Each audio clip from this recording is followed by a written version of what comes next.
हमारे धर्म ग्रंथों में लिखी गई सभी बातें सच नहीं हैं। ये ग्रंथ उस समय लिखे गए हैं जब जिज्ञासाओं का समाधान शिक्षा, तर्क और विज्ञान के आधार पर कम होता था। इसका कारण इन विद्याओं का विकास कम होना तथा संचित ज्ञान की कमी थी। हमारे धर्म ग्रंथ बकवास से छूते नहीं हैं, इसलिए इनके द्वारा दिखाया गया मार्ग व्यक्ति और समाज का सदा हित साधन ही कर सके, यह निश्चित नहीं है। इसलिए कभी कभी हमें नए मार्ग की तलाश आवश्यक हो जाती है।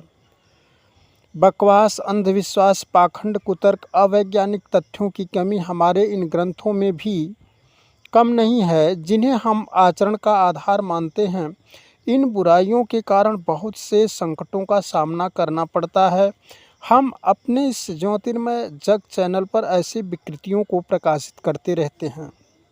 आज हम महाभारत में उल्लिखित बकवास को उद्धृत कर रहे हैं, जिसमें कोई तथ्य और तर्क नहीं है। साक्ष्य के लिए श्लोक प्रस्तुत है।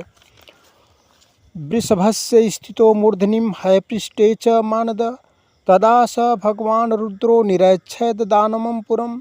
वृषभस्यास्थितो रुद्रो हयस्य च नरोत्तम, अस्तनांस्तदा असातयत, खुराश्चैव दिधाकरोत्। इसका अर्थ है, मानद, उस समय वे वृषभ के मस्तक और घोड़े की पीठ पर खड़े थे।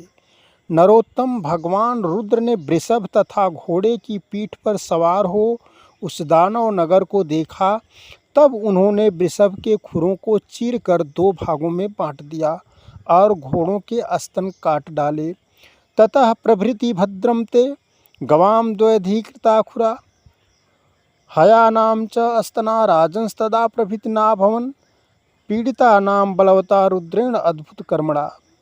इसका अर्थ है, राजन, आपका कल्याण हो। तभी से बैलों के 2 खुर हो गए और तभी से अद्भुत कर्म करने वाले बलवान रुद्र के द्वारा पीड़ित हुए घोड़ों के स्तन नहीं उगे। अब आप भी सोच सकते हैं कि गाय के खुर को भगवान शंकर ने 2 भागों में बांट दिया, तो बकरी, बनरोज व भैंस के खुरों को किसने 2 भागों में बांटा? इनकी खुरें भी तो 2 भागों में बंटी होती हैं। घोड़ी को तो अपने बच्चों को दूध पिलाते हुए तो देखा ही होगा, फिर भी लिख दिया घोड़ी के स्तन भी नहीं उगे जब शिव ने उसे काट दिया। वृषभस्य स्थितो मूर्धनिम है पृष्ठे च मानद, तदा स भगवान रुद्रो निरैच्छेद दानमं पुरम। वृषभस्यास्थितो रुद्रो हयस्य च नरोत्तम, अस्तनांस्तदा असातयत, खुराश्चैव दिधाकरोत्। इसका अर्थ है, मानद, उस समय वे वृषभ के मस्तक और घोड़े की पीठ पर खड़े थे। नरोत्तम, भगवान रुद्र ने वृषभ तथा घोड़े की पीठ पर सवार हो उस दानव नगर को देखा। तब उन्होंने वृषभ के खुरों को चीर कर 2 भागों में बांट दिया और घोड़ों के स्तन काट डाले। ततः प्रभृति भद्रम ते गवाम द्वयधिकृता खुरा, हयानां च अस्तना राजंस्तदा प्रभृतिनाभवन्, पीड़ितानां बलवता रुद्रेण अद्भुत कर्मणा। इसका अर्थ है, राजन, आपका कल्याण हो। तभी से बैलों के 2 खुर हो गए और तभी से अद्भुत कर्म करने वाले बलवान रुद्र के द्वारा पीड़ित हुए घोड़ों के स्तन नहीं उगे।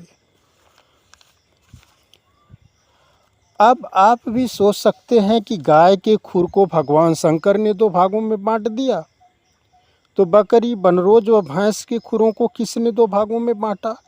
इनकी खुरें भी तो 2 भागों में बंटी होती हैं।